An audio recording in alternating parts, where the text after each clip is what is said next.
નમસ્કાર વિદ્યાર્થી મિત્રો, આજે આપણે કેમિસ્ટ્રી પ્રેક્ટિકલ એક્ઝામ માટે ઉપયોગી વાયવા વોકના કેટલાક અગત્યના પ્રશ્નોની ચર્ચા પાર્ટ 3 માં કરીશું. પાર્ટ 1 અને 2 ની અંદર વાયવા વોક માટેના પ્રશ્નોની આપણે ચર્ચા કરી ગયા. મિત્રો, જો આપણને આ વિડીયો પસંદ આવે તો તેને જરૂરથી લાઈક અને શેર કરશો અને હજુ સુધી ચેનલને સબસ્ક્રાઇબ ના કરી હોય તો જરૂરથી સબસ્ક્રાઇબ કરશો. પ્રશ્ન number 1, how is nitrous acid is prepared? Nitrous એસિડનું દ્રાવણ કઈ રીતે બનાવી શકાય? When sodium nitrite is reacted with dilute HCl at temperature below 5 degrees Celsius, nitrous acid is produced. જ્યારે સોડિયમ નાઇટ્રાઇટનું NaNO2 નું મંદ HCl માં 5 ડિગ્રી સેલ્સિયસ કરતાં નીચા તાપમાને દ્રાવણ બનાવવામાં આવે છે ત્યારે નાઇટ્રસ એસિડ ઉત્પન્ન થાય છે.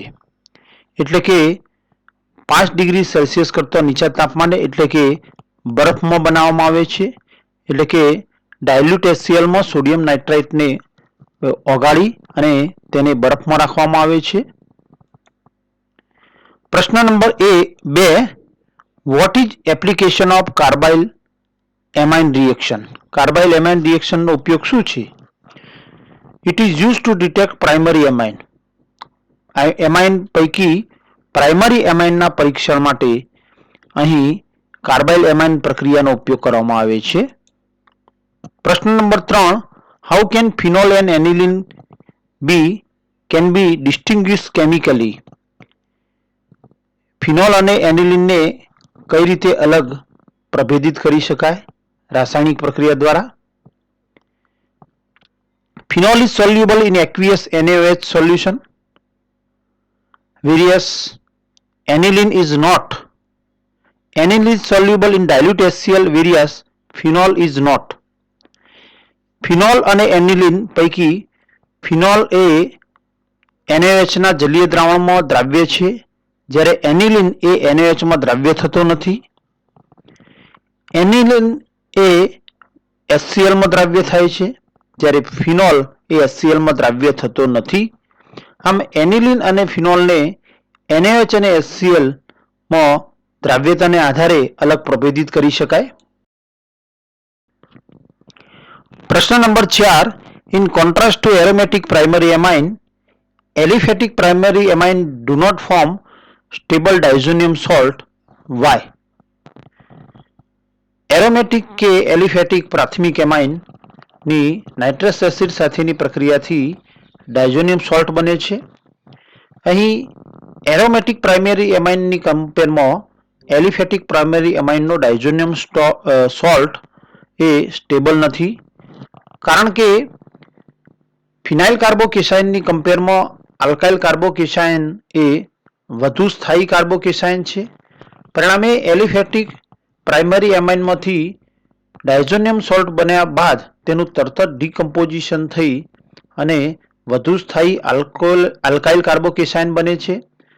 એટલે કે એલિફેટિક પ્રાઇમરી એમાઇનમાંથી મેળવેલ ડાયઝોનિયમ સોલ્ટનું ડિકમ્પોઝિશન એરોમેટિક પ્રાઇમરી એમાઇનના ડાયઝોનિયમ સોલ્ટની કમ્પેરમાં સરળતાથી થાય છે અને પરિણામે એરોમેટિક એમાઇનની સરખામણીમાં એલિફેટિક પ્રાઇમરી એમાઇનનો ડાયઝોનિયમ સોલ્ટ ઓછો સ્થાયી છે. પ્રશ્ન number 5, why is aniline weaker base than ammonia? Aniline એ એમોનિયા કરતાં નિર્બળ બેઝ કેમ છે? અહીં સાપેક્ષ બેઝિકતાનો આધાર એ નાઇટ્રોજન ઉપર રહેલ અબંધકારક ઇલેક્ટ્રોન યુગ્મ પ્રાપ્ત થવાની વૃત્તિ પર રહેલો છે. એનિલિન અને એમોનિયા બંનેમાં નાઇટ્રોજન ઉપર અબંધકારક ઇલેક્ટ્રોન યુગ્મ છે. એમોનિયા એટલે NH3, એનિલિન એટલે બેન્ઝીન ચક્ર ઉપર NH2 સમૂહ જોડાયેલ છે, તેમાં નાઇટ્રોજન ઉપર અબંધકારક ઇલેક્ટ્રોન યુગ્મ છે. એમોનિયામાં અબંધકારક ઇલેક્ટ્રોન યુગ્મ એ મુક્ત સ્વરૂપે છે, તેમાં સંસ્પંદન જોવા મળતું નથી. પરંતુ એનિલિનમાં અબંધકારક ઇલેક્ટ્રોન યુગ્મ ધરાવતા નાઇટ્રોજનના એકાંતરે પાઈ બનશે. પરિણામે નાઇટ્રોજન ઉપરનું અબંધકારક ઇલેક્ટ્રોન યુગ્મ સંસ્પંદનમાં ભાગ લે છે અને પરિણામે મુક્ત સ્વરૂપે ન હોવાથી તે એસિડ સાથેની પ્રક્રિયા દરમિયાન સરળતાથી પ્રાપ્ય નથી અને પરિણામે એમોનિયાની સરખામણીમાં એનિલિન એ નિર્બળ બેઝ છે. Number 6, how can you distinguish between methanol and ethanol chemically? Methanol અને ઇથેનોલને રાસાયણિક રીતે અલગ પ્રભેદિત કઈ રીતે કરી શકાય? મિથેનોલ અને ઇથેનોલ બંનેને આયોડોફોર્મ ટેસ્ટ દ્વારા અલગ પ્રભેદિત કરી શકાય, જેમાં ઇથેનોલ એ આયોડોફોર્મ ટેસ્ટમાં પીળા અવક્ષેપ આપે છે, જ્યારે મિથેનોલ એ આયોડોફોર્મ ટેસ્ટ આપતો નથી. એટલે કે આયોડોફોર્મ ટેસ્ટ એ મિથેનોલ માટે નેગેટિવ છે, એટલે કે પીળા અવક્ષેપ ના આપતો હોવાથી મિથેનોલ અને ઇથેનોલને આયોડોફોર્મ ટેસ્ટ દ્વારા અલગ પ્રભેદિત કરી શકાય. પ્રશ્ન number 7, why is fresh solution of FeSO4 use in test for nitrogen? નાઇટ્રોજનના લેસાઇન ટેસ્ટમાં ફેરસ સલ્ફેટનું તાજું દ્રાવણ કેમ વાપરવામાં આવે છે? On keeping FeSO4 solution for a long time, it gets oxidized to ferric sulfate by atmospheric oxygen, so it will not give desired reaction. જ્યારે ferrous સલ્ફેટનું દ્રાવણ બનાવી અને તેને લાંબા સમય સુધી જો મૂકી રાખવામાં આવે તો વાતાવરણના ઓક્સિજન વડે ફેરસ સલ્ફેટમાં રહેલ Fe+2 નું Fe+3માં ઓક્સિડેશન થાય છે અને ફેરસ સલ્ફેટમાંથી ફેરિક સલ્ફેટ બને છે. પરિણામે નાઇટ્રોજનના પરીક્ષણ માટે જે પ્રક્રિયા થવી જોઈએ તે ઈચ્છિત પ્રક્રિયા જોવા મળતી નથી. પરિણામે ઓક્સિડેશન થતું અટકાવવા માટે નાઇટ્રોજનના લેસાઇન ટેસ્ટ દરમિયાન ફેરસ સલ્ફેટનું તાજું દ્રાવણ બનાવવામાં આવે છે. પ્રશ્ન number 8, what is the function of the addition of HCl in the detection of nitrogen? નાઇટ્રોજનના લેસાઇન ટેસ્ટ દરમિયાન HCl ઉમેરવામાં આવે છે, તેનો શું રોલ છે, તેનું કાર્ય શું છે? The function of addition of HCl is to dissolve green precipitate of FeOH twice, otherwise it may lead to wrong inference. અહીં નાઇટ્રોજનના લેસાઇન ટેસ્ટમાં પરીક્ષણ દરમિયાન ફેરિક હાઇડ્રોક્સાઇડના લીલા અવક્ષેપ મળે છે અને તે ફેરિક હાઇડ્રોક્સાઇડના અવક્ષેપને ડિઝોલ્વ કરવા માટે, દ્રાવ્ય કરવા માટે HCl ઉમેરવામાં આવે છે.